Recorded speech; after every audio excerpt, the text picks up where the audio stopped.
Good morning and happy Tuesday to all of you out there in the Pursuit of Purpose audience. I'm Rob. I'm Chuck. And we have with us a couple of special guests joining us from parts abroad. I'll let y'all introduce yourself, ladies first.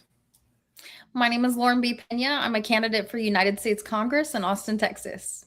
Austin, Texas. All right. Who do we have down there?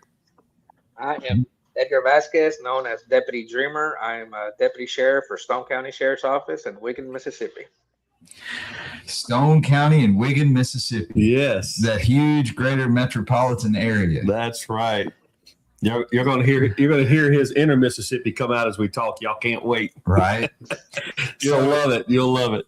So we've got a fascinating topic we're going to discuss today, and it's something that impacts both of you and it impacts our entire audience. And I'm hoping that thank you guys, by the way, for joining us on TikTok. Mm-hmm. We appreciate our audience on there. Also, YouTube, Facebook, Kick, Twitch, X, everywhere. Thank you guys for joining us. We appreciate you all. And we want your feedback today. We want to hear from you. We don't want this just to be about us and our viewpoints. But we're going to talk about immigration today. And immigration is a big topic. It has it affects everybody. Yes. It affects our economy. It affects how our government works. It affects how healthcare works. It affects everything. Right. It affects our entitlement systems. It affects everything. Right. There's not one part of our great nation and our culture and society that immigration doesn't touch. That's right. Even what I'm going to call our promotion systems. That's our school systems, our higher education, higher trainings. It's all impacted for sure. So both of you guys, our two contributors today, are of Latin descent. Yes. Would you guys agree with that? Halfway. Well, I mean, that counts. Halfway counts. I'm full-blooded, so. Hey. So, and Lauren, being that you're in Austin, Texas, the capital of the state with the biggest border to our southern neighbors, you definitely have an impact from it. And Edgar has an extraordinarily well-connected life to immigration. Mm-hmm. Lauren, how does immigration, you're in downtown Austin, right? Yes, Austin. Sir. So how is it impacting you guys? You guys have a large population of immigrants, both legal and illegal? Yeah, so the way it's affecting us, it's in two different ways. So on one side, we're having a lot of the nonprofits that are profiting off of, I guess, all the funds coming in to be able to offer services for illegal immigrants. And so that's really driving them. But on the other side, we have a significant population of homelessness. Funny thing about it, in Austin, Texas, it's not supposed to be legal for you to do the camping on the side of the road or anything like that. But for whatever reason, they don't enforce this law. And so I have noticed, especially over the past 6 months, our homeless population is increasing significantly. And there is a big illegal immigrant population. But I do want to stress to you that these immigrants are not mostly of Hispanic descent. They're from elsewhere. That's a really good point. Edgar, you're in Stone County, Mississippi, and you're a sheriff's deputy, and you've been a guest on the show just like Lauren has, but you have a very unique perspective. But as a sheriff's deputy and in your county, how does immigration, both legal and illegal, how does that impact your area? I'll be honest with you, it really hasn't impacted a lot in Mississippi. And the reason why is because Mississippi, it's not what I call it, a Hispanic state. We're like kind of the majority here in Mississippi, where like Texas, Florida, Louisiana, Arizona and California, you got a lot of, legal and illegals over there, which Mississippi does too. I remember when ICE came down here, they weren't even here for a week. They only came here for like maybe a day or two, and then they were out. They went to another state, because, now as far as legal immigration, there's a lot here, but we're so overlooked. And a lot of them just, they just keep it to themselves. And we have had the Attorney General supporting ICE, where they want us to, how do you call it, cooperate with ICE, which we will, because I mean we're them, they want help, we will help them. But far as like illegal immigration, like I said, it's everywhere in every state. But here in Mississippi, it's like I want to say that it's just as, we have the same issues as every other state, but it's not like it is in most states. And it's like I said, it's really nothing to talk about. ICE immigration here in Mississippi, to be honest. Well, that's good. Yeah, there's probably a lot of, I guess you can call just geopositional reasons. Like you said, a lot of folks are going to gravitate toward where whatever skills they have are going to be in the best market. That's maybe your bigger cities where there's more construction, various things like that. Maybe even access to larger purses of supplemental resources and what have you. So it does stand to reason that there are certain states, Texas being one of them, with a lot of large metropolitan areas, whereas Mississippi being more rural, and it has its own, set of beauty there, which is kind of cool. I've been through the state several times. And and that's okay. I mean, people are going to go where they can get the most, out of where they are, for sure. And obviously where Lauren is in that central part of Texas is very attractive because it's a growing area. So, there's a lot of those opportunities. Right. And like you were saying about the how the warfare is coming into place, or like here in Mississippi, they really hammer it home where you can't get public assistance or anything like that. You have to either be a green card holder, or you have to be a citizen, because none of my family members, before they became legal, they couldn't get any access, regardless of us having children, and all that. Yeah. So, but here in Mississippi, they do hammer that pretty home, pretty hard.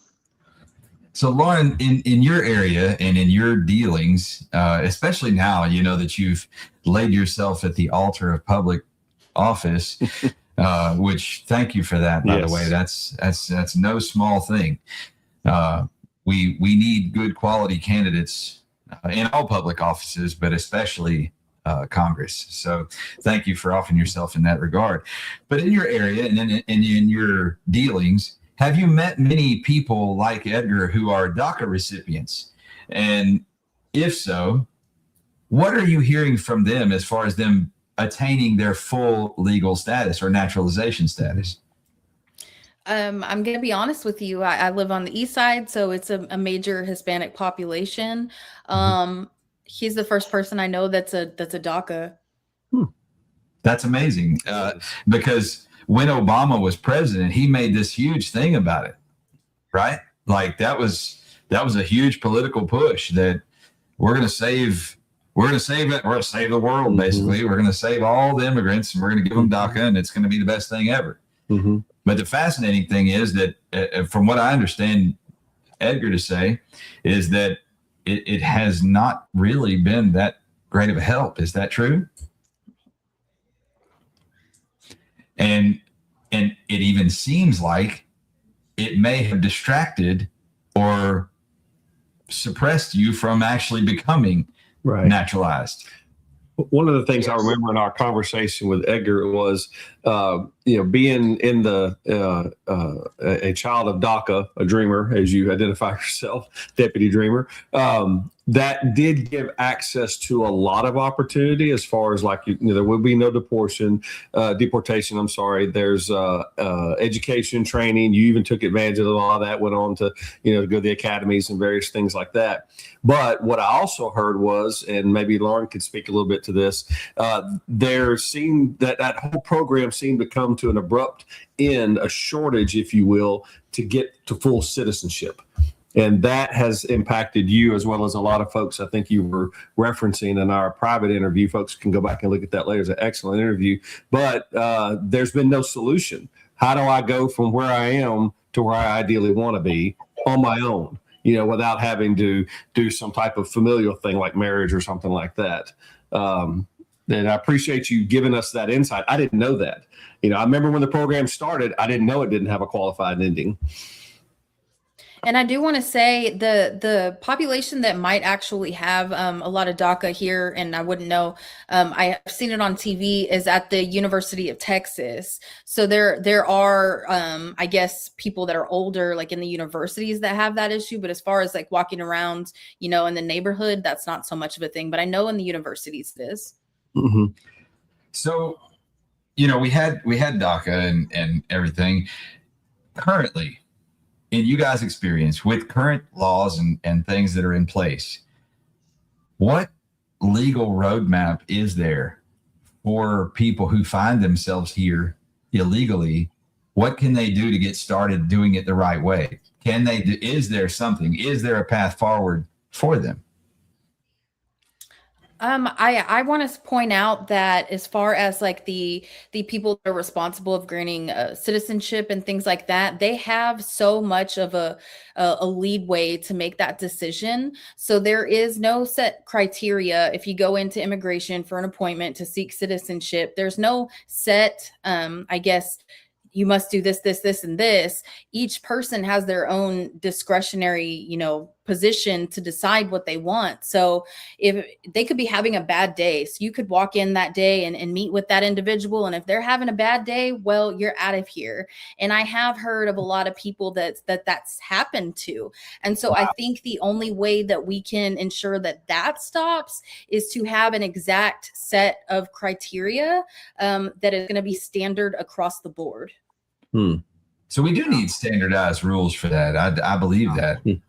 Real expectations that people can enter into that office with confidence, knowing that, and what I mean by that office is that office you're describing, where they don't have to worry about which side of the bed the agent woke up on. And I'm curious, I guess, Lauren, you because, Edgar is your first DACA recipient to meet. We don't know, we want to help Edgar because he still has not gotten his naturalization completed. This is a man, just for our audience, for those of you who may not know, this is a man who has come here with his mother as a child. He loves this country. He considers himself an American. He doesn't consider himself an immigrant in any way. He's been here since he was 3 years old. Isn't that right, Edgar? Yes, sir. He has been here and loves it so much that he wanted to serve in the capacity of law enforcement. He went through the police academy, joined as a deputy sheriff, and he's not even allowed to carry a sidearm. So he serves as a law enforcement officer, as a deputy in Mississippi, can't even carry a weapon, but he loves this country so much he wouldn't leave. And then he is such a man of honor that he will not compromise the sanctity of his relationship with his fiance just to gain citizenship. Right. And she's an American. And I would wager, I haven't met her, but I bet she'd do it.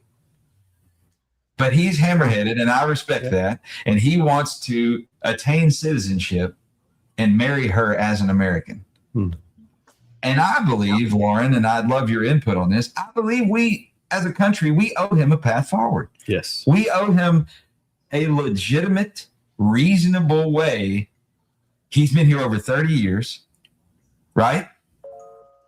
Been here since from 3 years old till I'm 36 now. I'll be 37 in November. I wasn't trying to give away your age, man. I was Well, I just want people to know, it's not, it is a hard topic to talk about because, when people say, well, how old are you? Why now? And it's like, well, if it was easier, we wouldn't even have this discussion. But it's hard.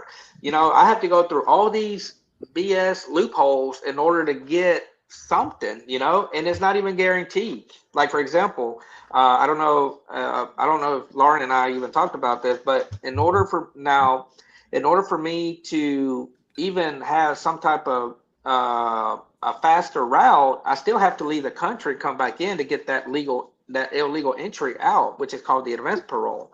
But even if I do that and I decide to do the green card without getting married, it could take 10, 15, 20 years for me to even hear something. Mm. And even if I do marry my fiance to get a green card, it may take about a year, but it's not guaranteed at the end of the day. Because at the end of the day, let's play devil's advocate. Let's say the agent wants to say, okay, we know that you've been here for so long. Did you marry her because you needed, you done tried everything you could to get a green card? You know, I can't sit there and lie because I took the oath whenever I became a police officer or a deputy sheriff. I swore it in. I can't just sit there and lie. My conscience will eat me up, you know? And that's the only reason why I don't want to get married, because it's always going to be in the back of my mind that this is why we got married. We got married because I needed some type of green card. That's not what marriage should be, especially in our culture. If you want to be an American, do it the right way, and then marry your fiance the right way, you know? Right. Not, you know, and I get it. If somebody loves you that much, they'll do it, but it shouldn't have to be that way, because at the end of the day, let's play devil's advocate. Politicians can turn around and say, well, they can marry this person. Next thing you know, they'll leave them down the road. Yeah. You know, I don't want that. One of our guests, Jim Burke on TikTok, he says, we already have rules, go home and apply. But Jim, I want you to understand something, and I hope you're still on the show here. Mm-hmm. He came here with his mother. She came here legally, isn't that right? I came here illegally. Your mom, though. My mom came here legally. That's what I'm saying. Through a green card. Yes, she came here legally, and you came with her when you were 3 years old. This is the only home you've ever known. Right. And I'm going to tell you guys something. Edgar, he works for a sheriff's department in Mississippi. He is actually contributing to our economy, to our society. He's truly paying taxes. He's doing it the right way. And if he goes, as you said, he goes to Mexico and tries to get re-entry, he might not make it back into America for 10 or 15 years. He could even be killed in the process. That's right. And I want to go one step further. And he is actually registered in the DACA program. That is a program put in place by one of our administrations. Whether you like that administration or not, it doesn't matter. That was approved, put in place, and there were candidates brought into that. He is one of them. That makes him a legal status of some sort. Now, the problem was there was no conclusion to that program.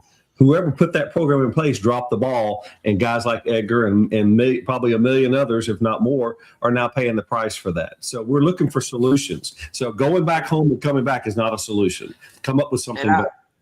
And I wanted to say, you go. Go ahead. Let Lauren. Go ahead. Ladies first. It's my understanding that the DACA program is not, something to help you stay here. What it is a prosecutorial exception, meaning that they're not going to prosecute you. And so that's a whole nother story. And I do want to say, again, this was an executive program that was implemented. Congress has not implemented anything on this. And I think the closest thing they got was maybe the DREAM Act, but Senate didn't approve it. And so what I would like to see happen is right now, we have all of these issues going on with immigration. I think that it's time that maybe President Trump steps in and does some sort of executive action to tackle this immediately. Our southern border is getting closed, getting better. And so it would be, the time is now to go ahead and implement this. And I do have some ideas and I'm willing to throw them out there, but I want to hear your opinions on what I just said before that. I like what you just said. I also want to throw out a challenge, okay? Since we've got the both of you on here and we're live on the air, we've got quite a few people that are tuned in and watching and listening and different things. I would love to see, and this is just me, maybe I'm crazy, maybe I'm a dreamer. Who knows? But I would love to see the two of you team up. And I'd love to see, Lauren, I'd love to see you win your district and become a congresswoman. And then I'd love to see you guys write a bill to address this. I would love to see the two of you together work on this and create a solution, a true path forward that helps people's lives become true Americans. Like right now, I see Edgar as the embodiment of the American dream. Yes, I really do. Like he is inspiring to me, and it's unfortunate that the TikTok audience can't see you visually, Edgar, but I hope you guys will go and check out Edgar's story. It's on our YouTube, and we share clips from it all the time. But it's amazing. And I'm going to reiterate, for those of you who just joined, I saw a few people just join. He's been here since he was 3 years old. His mother came here legally and brought him with her. Right. And he's been working ever since he could on his own. He's been working to become naturalized. He's never lived in Mexico. He's not what you think of when you think of an illegal immigrant. Right. He's a DACA recipient, and I really, and he's contributing to us. He's paying his taxes. He's working. He's got income taxes being deducted from his check. I have to pay $320 of taxes this year. Imagine that. But yeah, they say we don't pay taxes. We do pay taxes. I pay taxes. Yes. But to the people that are saying, hey, you need to go back, do it the right way. Listen, as much as I have studied this topic, I understand where they're coming from. I really do. I'm going to be nice here. When Obama came with the DACA status, there was a controversy, just like it was with Ronald Reagan. The problem is no Republican wants to award illegals coming into our country. I get it. I totally understand. I didn't have a choice. My brother brought me here at 3 years old. If I did have a choice, I'd be like, Mama, I'm happy where I'm at. If I want to visit America, I'll get me a visa and I'll go down there and visit you, and then I'll come back home. But God made things different for everybody. Everybody has a past, and to go to. And like I said, for the people that do have a problem with this, I get it. I hear you. I understand you. And maybe this is why we should come up with a bill where we're not awarding illegal immigrants. That's right.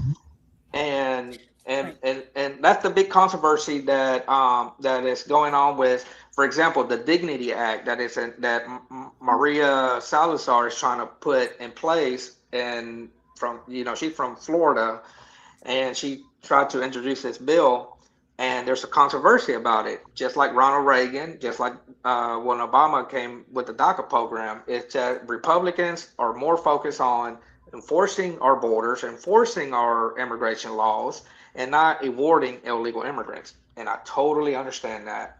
I really do. And that's just me talking nicely.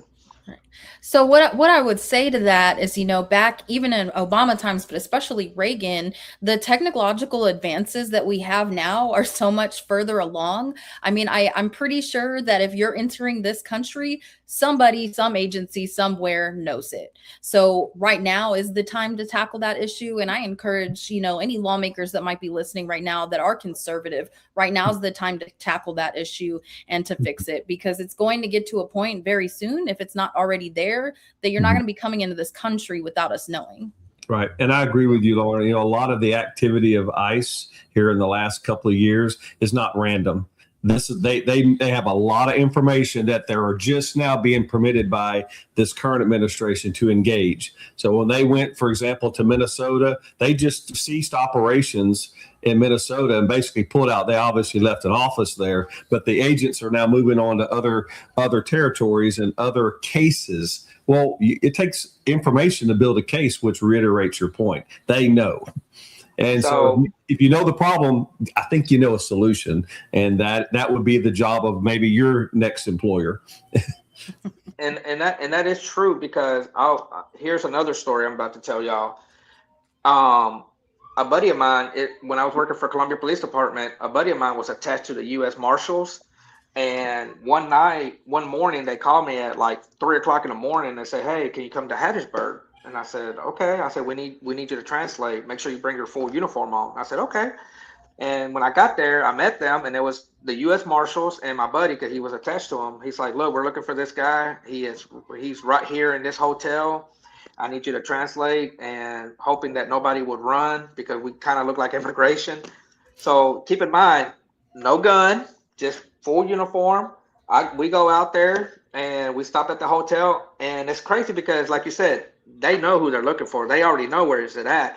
And what's crazy is this guy was an asylum seeker. He was from Honduras, raped some child from Kentucky, destroyed all his devices, but the U.S. Marshals found him in Hattiesburg, Mississippi.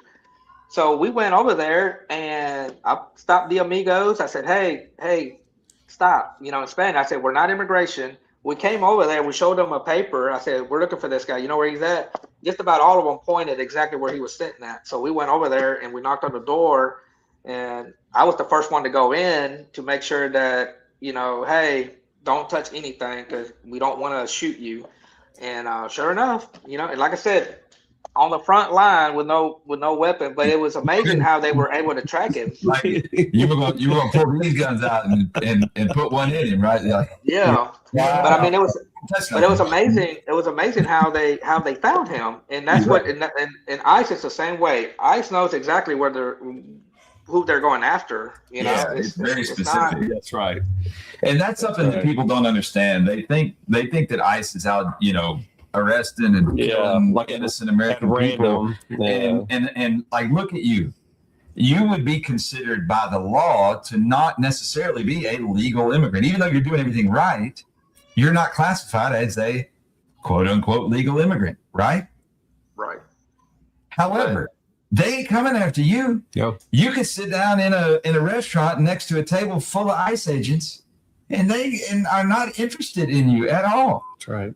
Because you are not only obeying the law, but you're actually helping enforce it. Like you're part of law enforcement. No, absolutely. There's this really big misconception about what's actually happened because the media shows us this weird, distorted picture of the truth. Right. And anyway, so my hope is by raising awareness to the truth, by raising awareness that there are people like you embedded in our society you're not just among us, you are us. You are a part of the fabric of this nation and how we were actually and why we were actually created. You are the hope for the future. And I want people to see that when we just issue blanket concepts and ideas and words saying all illegals are bad. Well, that's not necessarily true. The ones that are targeted, they need to go. Right. And I would even go so far as to say that probably almost every Somali in Minnesota needs to go. Yeah. If I was to come up with an actual, bill for illegal immigrants, I don't understand why it's a misdemeanor to come here, and break into our country. I mean, think about it. If somebody breaks into my house, that's a felony. All day long, that's a felony. Why is it not a felony to break into our country? That's right. And I believe that if you get deported by ICE the first time and you come back again, that should be a felony, life in prison, no more deportation, because you're going to keep coming back. And this is why you see stuff like Laken Riley, and Rachel Moore and all these other criminals that kept coming back and killing our U.S. citizens, you know what I mean? And my condolences goes out to them because, I mean, it's just sad to see that. And this is why, if we can put an end to that and make it into a felony, we wouldn't have this much of a problem with immigration. I feel like if you come the second time, go ahead and make it a felony, no more deportation. You ain't going back to your country again to live a good life and try to come back in. You're going to go sit in prison for the rest of your life. So let me be devil's advocate on that real quick, though. So the issue would be that if it's a felony and you get incarcerated, that's now going to be a big burden on the taxpayers. So and another issue, I think that it's the biggest complaint for a lot of people right now is these detention centers and things like that. So people are getting picked up by ICE. They're being placed in the detention centers. I think we should just remove all that, get it done with. You didn't have your Fourth Amendment right when you snuck into our country. We need to deport immediately. So burdening down the system, keeping people in detention centers is not good. It could be looked at as a humanitarian crisis to some on the far left. I get that. But they need to be deported immediately, but making them a felon and then burdening on the taxpayers wouldn't be a good idea. I got you. Okay. Hey, that makes sense. That's why we have you to help us. I want to bring in another aspect to this whole thing. It won't touch necessarily on your story, Edgar, but it will have some influence for you, Lauren. And that is, you were a victim of human trafficking, and that was a big part of your story. And we really appreciate the honor that you shared your story through our show. And I want to encourage the audience to go back and look at Lauren Pena's story on our channel. But at the same time, I'm curious if our nation was stricter on illegal immigration, do you think that it would have been less likely you'd have been trafficked as much? Was illegal immigrants a part of, or were they rather, a part of your trafficking experience? So actually, I can speak to this as far as another lens. So, I was able to get my story out with you, which was great. And during that time, I've had a lot of other survivors reach out to me and share their trafficking experience. I talked to a young woman the other day who said that when she was 14 years old, and she's here in the United States, in Austin, Texas, that her mother sold her to a family for $4,000 or $5,000. And the guy was 25 years old. So what happened was, she's 14, he's 25. He made her have babies back to back to back to back to back. So by the time she was 18 years old, she had all these birth certificates for her kids. And so what the mother-in-law would do was drive down to Mexico, pick up the kids, and then drive back in with those birth certificates.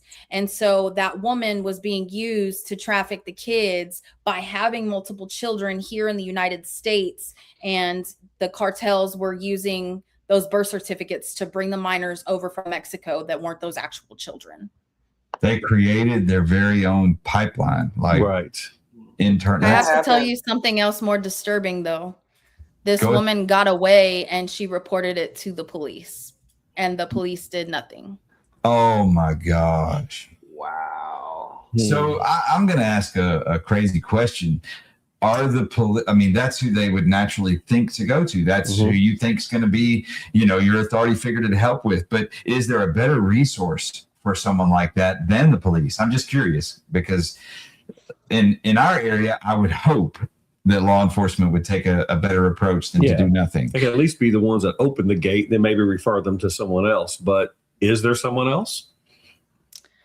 I'm going to be honest here. I think that the court systems have gotten so corrupt that when it comes to anything having to do with human trafficking or immigration, it needs to be completely taken out of the state's hands. I think that the federal government, the Department of Justice, has to directly handle those things. So I think there needs to be something set up with every police department here in the state. But as soon as they get any sort of report for human trafficking or think that human trafficking is going on, that it automatically gets sent to the federal government for the Department of Homeland Security to take it over, because these criminal organizations here in the state of Texas are very intertwined with the police departments in the major cities. And so they both profit off it. And I'm sorry to say that. No disrespect to the good police that are out there. And I know there are a lot of good police out there, which is why I've formed these relationships and been trying to portray my story. But these city cops and the cartels, they're buddies. And that is so true, because we can arrest anybody all day long that commits the crime, but it's up to the judge whether they're going to do the right thing, and that's you're absolutely and the DA. correct. And, you're so correct on that. So, wow. So I'm curious, Lauren, you've got a big future. Regardless of how this current election goes, I see you as having a big influence and an impact in a positive way for people like Edgar and others who are wanting to be a part of our country and do it the right way. But I'm curious, do you have any specific ideas on how to address what you just said? How do we address that corruption? Like, we're seeing so much corruption being uncovered in so many directions right now in our country. And you're talking about stuff that affects people at a local level. And that's where real impact is felt. We see media covering national stories, and that's big and it's salacious and it's, dramatic and everything. But that local stuff, that has a higher impact. Right. And it's talked about so much less, like so much less. And then how can we, I mean, this is, maybe I'll let you answer that first, and then I'll ask you another question. So I'm going to be honest with you. Coming from the world that I came from to this type of world, right? So I'm coming where I'm surrounded by criminal organizations, you know, in the streets, things like that. And then trying to be the person that I am now, I have noticed that the institutions that have been built into American society, as far as like education and things like that, and just, you know, mainly college, but also after you get sort of like your degrees or your specialty, then you have to have another thing over you, like the bar, for example. So the state bar, those things need to, in my opinion, be dismantled. How do we address the corruption going on right now with some of these DAs and all of this? I'm going to tell you exactly how. We need somebody to be appointed as a special prosecutor that is not under the bar, and that has never been in that institution, but has the legal knowledge to be able to do it. And I know that that sounds like it would be rare and impossible to do, but I think there are people, myself included, that have the legal knowledge that could be able to take that on. But we need somebody that is outside of the institutions to step in. So the United States government needs to appoint a special prosecutor. So I like where your head's at. Mm-hmm. So look into non-corrupted folks. There you go. Yes. People who have not been influenced and connected with anything. Yeah, exactly. So I actually like that. You know, you educated us when you were sharing your story with us. You educated us that I didn't know this, but you don't have to go to law school to get a license now. Is that right? No. So what I was saying is you don't have to go to an ABA accredited law school. Yeah. So okay. what would happen though is, in order to practice law, for me to practice law, I would still have to take the bar. Then I would be under that umbrella, which I'm talking about needs to be dismantled, or somebody needs to be from outside of that organization. Yeah. So that's one of the biggest reasons why I haven't gone to law school, because I refuse to take the bar, because that's just another institution that's going to prevent me from doing the job that needs to be done in this country. And every state has their own. And do you feel like, you know, across the board that corruption persists throughout? Yeah. Absolutely. You know, the times that we're in right now are so unique, because if you look at federalism, right, it gives us the setup that we have right now. But the problem is that we have 51 corrupt governments in this nation. And so how do we fix that? We have to have one government that we get under control to control the other governments. And so, you know, with the Constitution, and I believe in the Constitution, I love the Constitution, it's designed perfectly to handle these things back in the time it was written. But currently, I believe that the states have gone rogue and the federal government needs to step in. Huh. Well, that's fascinating. That's an interesting take. And I really love some of your perspectives about, you talked about how much you learned about the Constitution and how much you learned to value what it says because of your legal education. We have a comment that I'm going to read to you from one of the listeners or viewers on TikTok. And it says, wait, you refuse to take the bar to protect the citizens you want to protect. This is from Elric2333. And then he says, please make it make sense. So, awesome. So, okay.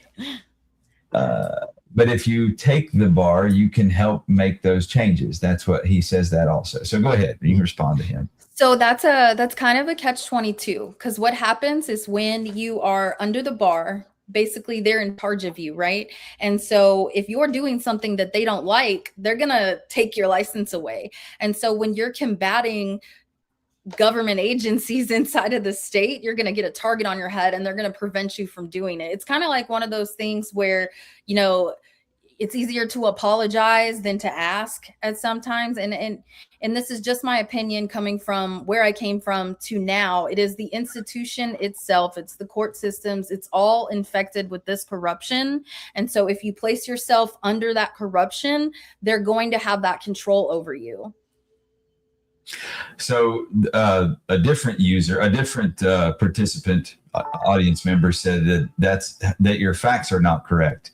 Now, I don't have enough knowledge about that to speak intelligently. So I'd be speculating no matter what I said. However, I will say this: I have a lot of friends who are lawyers, and I hope no one holds that against me. I do call them my friends, even though they are lawyers. Now, I have heard them talk about their deference to the bar or being disbarred, losing their license for whatever it may be. Now, I don't know about all the facts involved with that, but I do know that in order to impact your life, Edgar, in a positive way, or people like you, and in order to build, to write and implement new bills, unfortunately, we got to have lawyers. So how do we address this? That's a tough one. Because you're right. The Bar Association has such a huge impact and influence over what all lawyers under their license do or can do. I have a fun fact for you. Oh, please. The Attorney General of the United States does not need to be a licensed attorney. The people under her have to be a licensed attorney. The United States Attorney General does not have to have a law degree. Wow. Yes. That's a shocker. Now, the Attorney General of Texas is required to have a law degree, but the federal Attorney General does not have to have a law degree. That's fascinating. So those at the federal or state level, those lawyers, are they required to be members of certain bars? Like in Texas, is the Attorney General required to be a member of the bar? Yes, sir. Oh. That's in the Texas Constitution, if you will. I believe so. Yes. Okay. All right. So, if any of you on the that are on the show right now, watching or listening, if you'd like to join and contribute, let us know. I see there's quite a few of you there, and even if you're with a contrary view to what's going on or what's being talked about, you're invited. This is your chance to talk to a candidate for office. Lauren is running for the 37th Congressional District in the heart of Texas, that right there in Austin. And then we also have a DACA recipient who has spent the better part of his life working to gain citizenship, become a naturalized citizen for the great country of the United States of America. And he loves it here. He loves it here so much that he's serving law enforcement. So if any of you would like to speak to either of them directly, let us know and we'll hit the invite button and bring you on so you can speak directly to them. But Edgar, what do you think about that stuff, about the Bar Association and all that? Have you had any experience with lawyers in your situation that, Not really. Not really. So I'm going to throw this at you for a second. Being that we're live on the air right now, what is it that you need help with the most? We talk in general about your case, but specifically, do you have anything that you'd like to request help with from myself, from Lauren, from Chuck, from our audience? How can we help you get your dream accomplished of becoming an American citizen legally? All I can do and ask is, from a brother to a brother, a brother to a sister, if you have connections with the White House, and got connection to Trump, please share him my message and let him know I would love to see him and see if he can bless me with a Trump card or just an executive order by him saying, you know what, from here on out, under my administration, he's going to be a U.S. citizen. And so I can be an asset to him and let him know that, I'm just an American and love this country as much as he does. I'm not asking for anything other than I just want an opportunity, just like every American asks for an opportunity and be given that blessing, and that's what I want. I would love for my president to bless me with the biggest miracle of my life, and be forgiven for coming here illegally at 3 years old. But I didn't have a choice, you know. Well, honestly, I don't think there's a lot to forgive you for, Edgar. I mean, we've gotten to know you pretty well, and I really think our nation owes you that. You're contributing to our society. You're not a burden. You are not sitting there on any form of entitlement. You're not taking from anyone else. You're creating. You're like. I mean, I'm you know, and I'm giving back to the country by protecting and serving, plus paying in taxes. So my taxes are being used for all kinds of BS. So, I mean, don't that make me American enough? You know, I pay taxes. Everybody loves to hear that. I mean, you're supporting the Somali daycares just like the rest of us. And, you know, I mean, how can they not let you be one of those? Right. That's great. That is great. Can I chime in on that a little bit? Yeah. So what I think would be wise, and this would be good for both the left side of the political spectrum and the right side of the political spectrum, and with your background in law enforcement, maybe you can agree or disagree with this, but by the time someone is about 25 years old, if they have not committed any crimes, the likelihood of them being a criminal in the future is less, correct? Yep. Very much. Right. So my message to Donald Trump would be, hey, we got to calm the left down a little bit. And we need to help this man and every man like him and woman. If you are over the age of 25 and you have been in this country for 10 years, give them citizenship immediately. And within the next 2 years, we should be able to have some, well, I guess 3, we'll have some legislation in Congress. We'll get it settled, because I see that there are a lot of conservatives now that are stepping up, trying to figure out something. We'll get it figured out. But if we go ahead and give that particular age group that pass, that's going to stop the left from being able to say we're targeting people that are just good people, because they'll have that background check. And again, they're at an age where the likelihood of them becoming a criminal would be so minuscule. So what you're saying, just for clarification, is that if you came here more than 10 years ago, and in that time you have not committed a crime, and how do I'm going to ask. And you're at least 25 years old. Yes. But I want to add something to that. Is there a way we can add a measure of contribution to that? Like have had gainful employment or some form of measurement of true contribution to our society? Because I don't want to give somebody citizenship and they instantly go on the dole. You know, they're instantly an entitlement recipient. So the way our system is right now, they probably already are. So they're already getting it. I think that the issue that we have with a lot of bills and executive orders and things like that is people put too much stuff in it. You get what I'm saying? So the more we add in, the more criteria, the more muddy it gets. Right now, just make it a simple blanket under those conditions. At least 25, no criminal history, been here for 10 years, and just give that group of people that citizenship. I wouldn't go into any more detail as far as them being productive. Obviously, we'd like them to be productive, but I would say if they're receiving benefits, they're already receiving it. But it is my personal opinion, like just like him, that group of people that came over, the parents are hard workers. They've instilled American values and hardworking values into that particular group of people.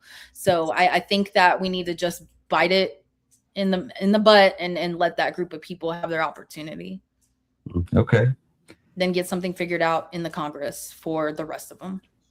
What do you think, Edgar? You got anything to contribute to that? Oh, I'm all for it. I just don't know a whole lot about, you know, how things are being taught behind the scenes. You know, I'm one of those old school where like, just get me fixed. Please get me fixed. How much red, white, and blue and 50 stars do y'all need me to pull out? Because like, come on. And then that's the issue, because everybody, once they get into some form of leadership, by that time, almost always they have some paid interest in the legislation that they're contributing to. And so that's another reason why we need people that are outside of the institutions to go in and make these radical changes now, immediately, why Donald Trump is president. Because I don't know if you've heard of the 2030 agenda, but we're getting pretty close to 2030, and I'm getting pretty nervous. If we don't tackle these issues, we might be in trouble. Well, I've got no argument for that. Right. And to add to that, it's gone on long enough. Mm-hmm. Yes. We have been operating without any solution way too long. Right.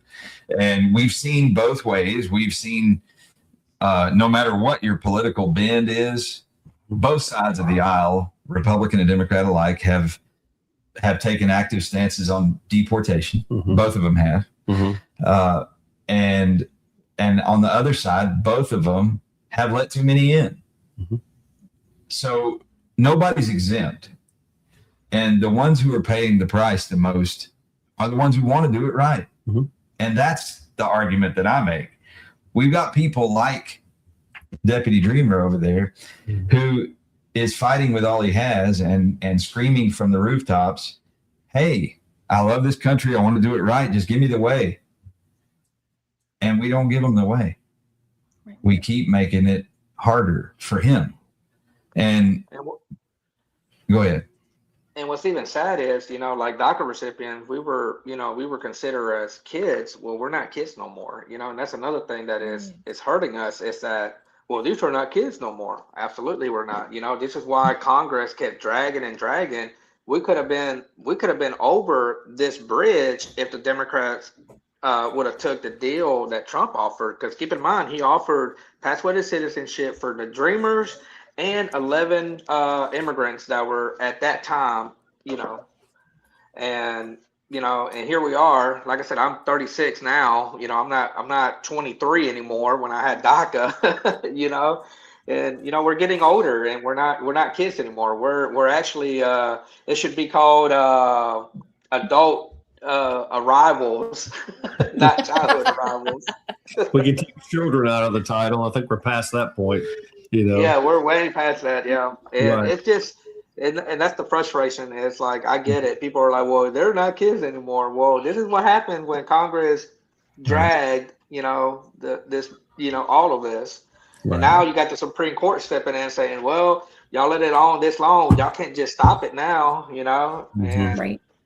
now it's up to the state whether they want to stop it or not. Right. Well, there are things that can be stopped in reference to what you're talking about, Edgar.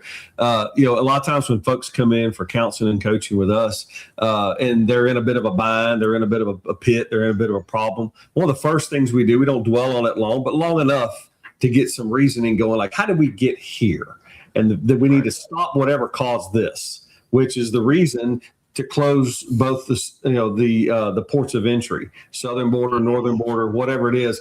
First things first, shut down the problem. Then we'll deal with whatever consequence may have come from the people who originally caused it, which are the open border people, and we'll deal with what's here. And that seems to be what's happening. So maybe this conversation and others like it are promoting the next incarnation of solution.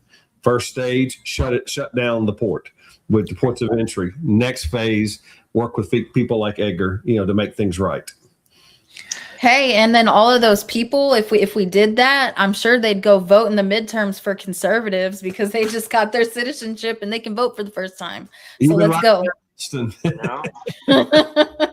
Yes. They would definitely give those cemeteries a run for their money. Yeah. Well, guys, Absolutely. I appreciate both of you and your perspectives. Mm-hmm. And I know that since, Lauren, you brought up that it is the midterms, and for those of you just joining us on the show today, to let you guys know, we've got two very special contributors on the show. We've got Deputy Dreamer. His name is Edgar Vasquez. He's a Stone County Sheriff's Deputy from Mississippi. He's a DACA recipient. And we've also got with us Lauren B. Pena from Texas 37th Congressional District. She's a candidate, and she is running for Congress there. And if any of you in the show are in the Austin, Texas area and you are looking for someone to vote for, or if you want to know more about her, this is a great opportunity to learn. We're going to let her close the show, but if any of you have a question, now is your time to pose it for her. And also, I'd encourage you to go check out her. Oh, we've got a viewer in Pflugerville. Elric 2333 is in Pflugerville. So thank you for that. Just letting us know where you're at. Yep. So anyway, I'd encourage you to go check her story out. It's on our YouTube channel. And of course, we share clips from her, from the story that we did on her, from her interview all the time on TikTok, Facebook, Instagram, all the social medias that we touch.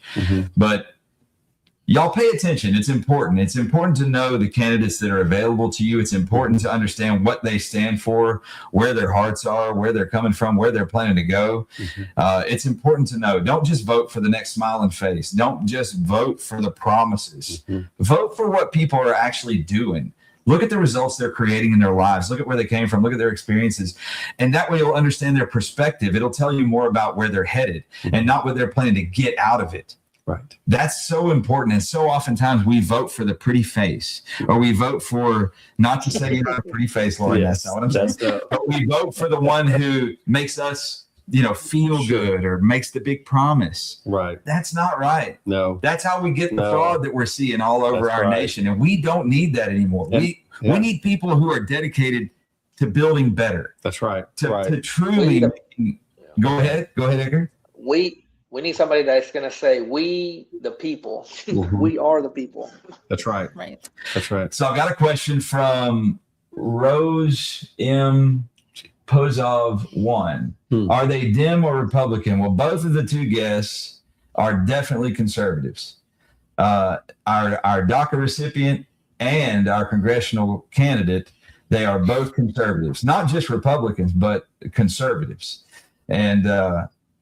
And yes, and thank you. Elric 2333 says, I agree with that. Don't vote party lines. Vote for who helps you. Vote for who you see aligns with you best, your convictions, and not just one conviction. You got to look at the overall picture that these people paint. It's important. It's important that you get to know your candidates. And that's why on our platform, on our show, we do our best to give you that opportunity to be able to speak directly to the candidates, to get to know them, to present their stories directly to our audience.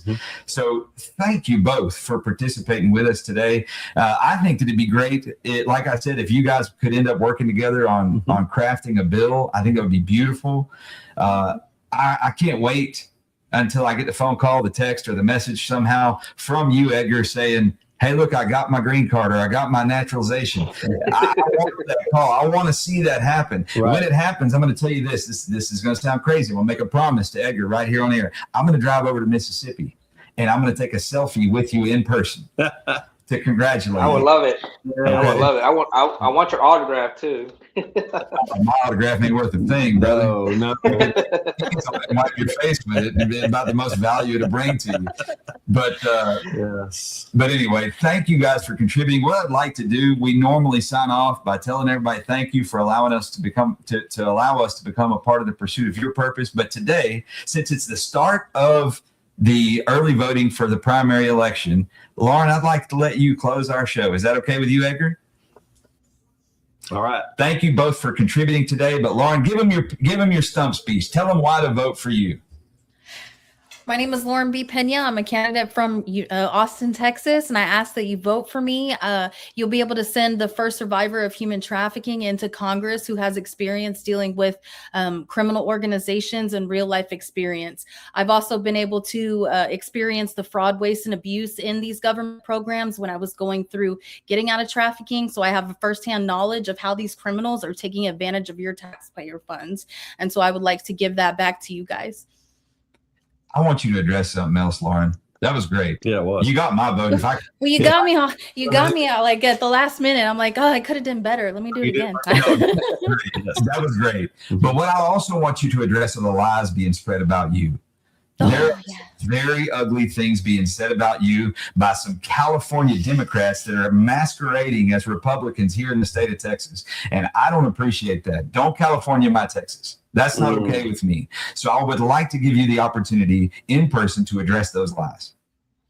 Absolutely. Well, it started that posted an article about me that said congressional candidate turned hooker, but I am a survivor of human trafficking. And so that went super viral. And then my primary opponent, her campaign manager, is a sitting SREC member. So that means he gets to help shape the Republican Party. And so he's pushing a Democrat candidate while also pushing this narrative about me. And so I'm very concerned about the state of the Republican Party coming up, because there are other SREC members that are joining in with him. And so if you don't know what the SREC is, that's the State Republican Executive Committee. It is very important that you guys get active in your local Republican parties, because the upcoming convention will elect those officials. So just because we have our House of Representatives and our Senate, there are positions within the Republican Party that help shape this party and also help shape the candidates that are going to be elected. So don't just go out and vote in the primaries or in the general. If you are in a county, which you are, go to your local Republican Party, get involved with that Republican Party, be a precinct chair, and make sure you shape the leaders inside the Republican Party, because right now they have been infiltrated. The Republican Party of Texas has been infiltrated. Yeah, that's big facts right there. Wow. We have got to be on guard more and protect conservatism from these infiltrators, as you say. Thank you both for being with us today. Edgar, and that's something I want to encourage you with. Get involved with the party. There's nothing stopping you from that. Right. I mean, you're doing the play on words here. You're doing the right thing. I think you can be a county chair too. Go be a Republican county chair in your county. Okay. It might be a citizen for that. I don't think so. I want to see why not. I would encourage you to get involved, and it might surprise you the people that you get to meet, the people that the centers of influence that you become connected to will have a very positive impact for you and your cause. Right. So don't be shy. Yeah. Stay the course. Definitely make friends with the people who can make a difference in your life, and that would be probably a very good start. Absolutely. Thank you, guys. Great close, Lauren. Good luck. And I can't wait to see what the future holds for you. Thank you so much. Thank you both of you. Y'all have a great day.